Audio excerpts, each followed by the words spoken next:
This meeting is being recorded. To doodle about data is frequency tables. We are doing this one right here, frequency tables to doodles for using data. That one we're done with. So, an elementary school teacher asks her students, what type of animal makes the best pet?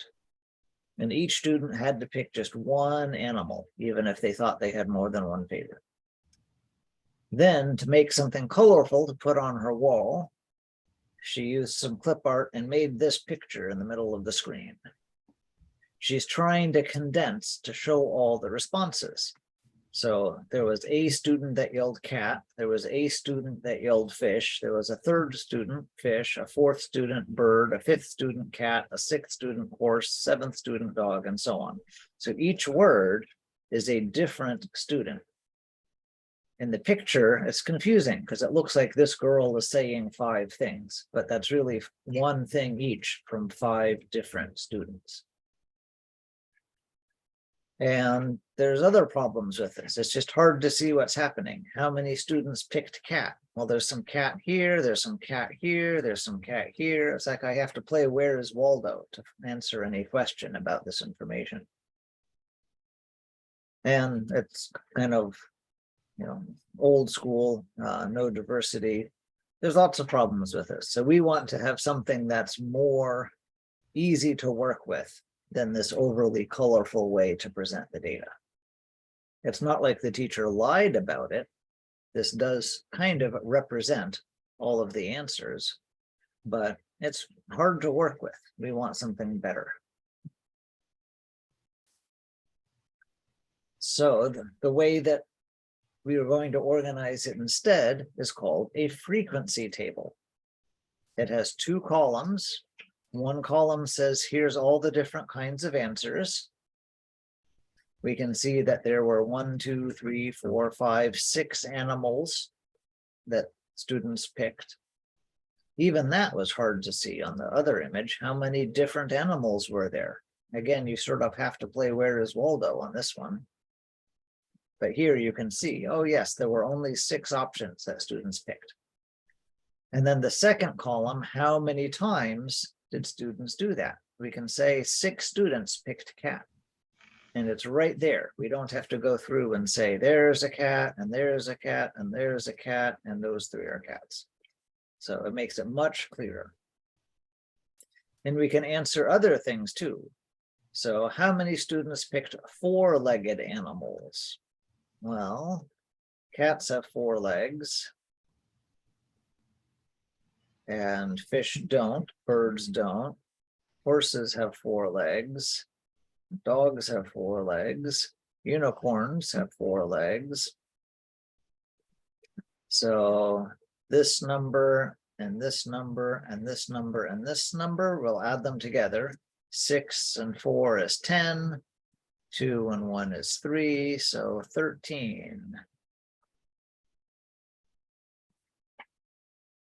Imagine trying to do that with this picture. It would just be so much harder to answer that simple question. What fraction of the students picked 4-legged animals? Well, it's going to be 13 out of something. How many students were there total? Fractions are always going to have a part on top and the whole on the bottom. So how many students were there? Now we're going to add up all of the students. So if I add up all of those numbers,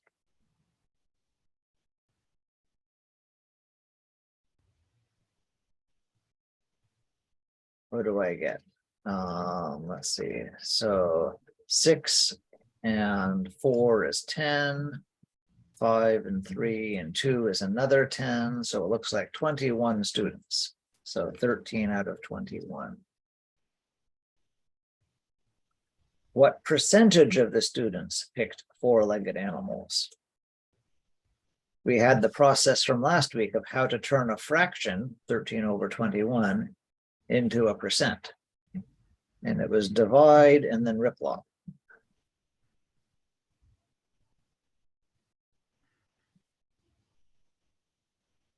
And I will explain that in just a moment if you weren't here last week for what I meant by all that. I So was here. first I will treat the fraction bar-like division. So 13 divided by 21. So I'll go to my calculator. 13 divided by 21. So about 0.619.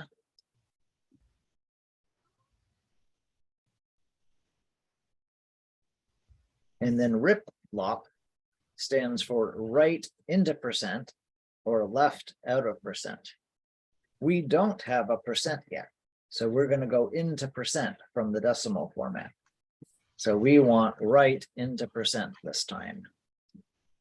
So we're going to scoot our decimal 2 spots to the right.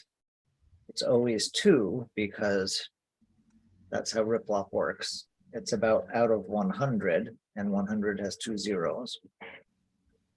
So the decimal point moves right there instead, and we get 61.9%. I'm probably going to round this to 62%. Why would I care about 0.1%? So those are my 3 answers. Questions about this slide? Well, So that's what we do with frequency tables. Sometimes this type of question is just what the situation wants. We want to be finding percentages. So there's a different type of frequency table and we expand it. This starts out exactly the same, but then for each one, we're going to do 6 divided by the 21 equals the 0.29. And then we're going to do our RIPLOP for 0.29 and make it 29 and write 29%.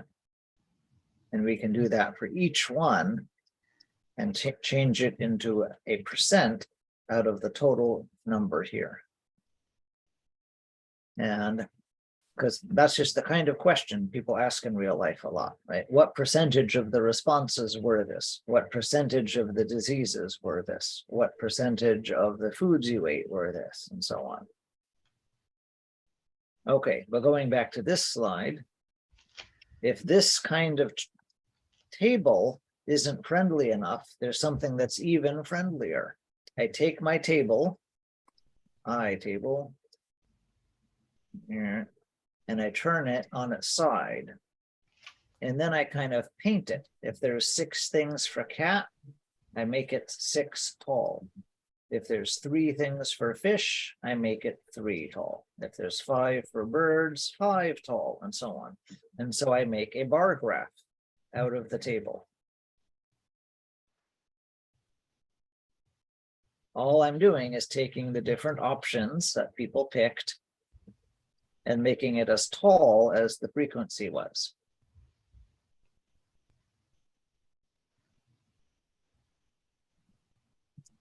This kind of bar graph is very good for answering different questions. Since I don't have numbers staring at me, it's not quite as nice for the adding up kinds of questions. But if I want to say which animals were the top 3 picks, which ones were the tallest, there's the 3 tallest. That's easy to see. So cat, bird, and dog.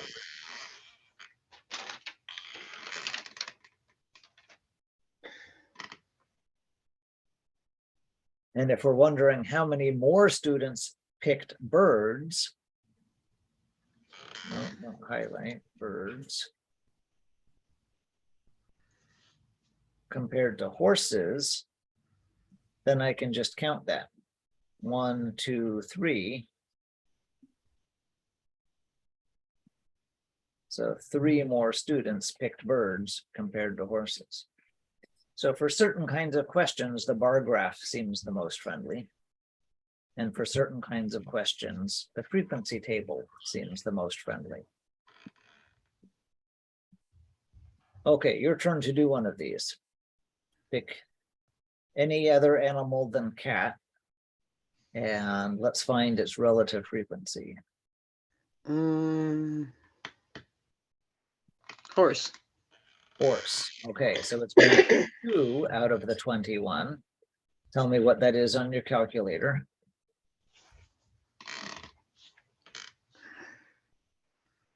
I should use the I am rounding kind of equal sign, about equal.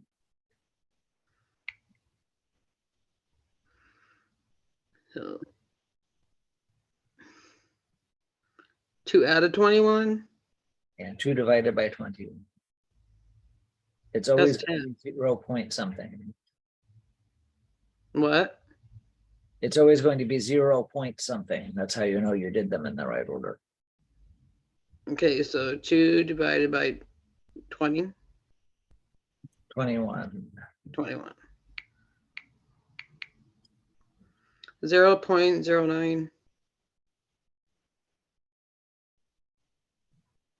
And there's a 5 after the 9. So Yeah, so 0.59. Yeah.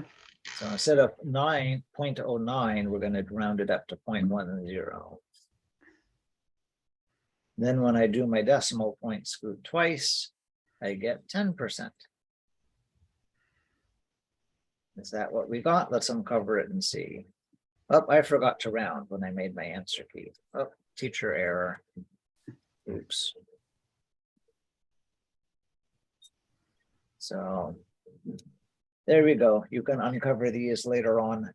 Test yourself over the weekend to make sure you don't forget them.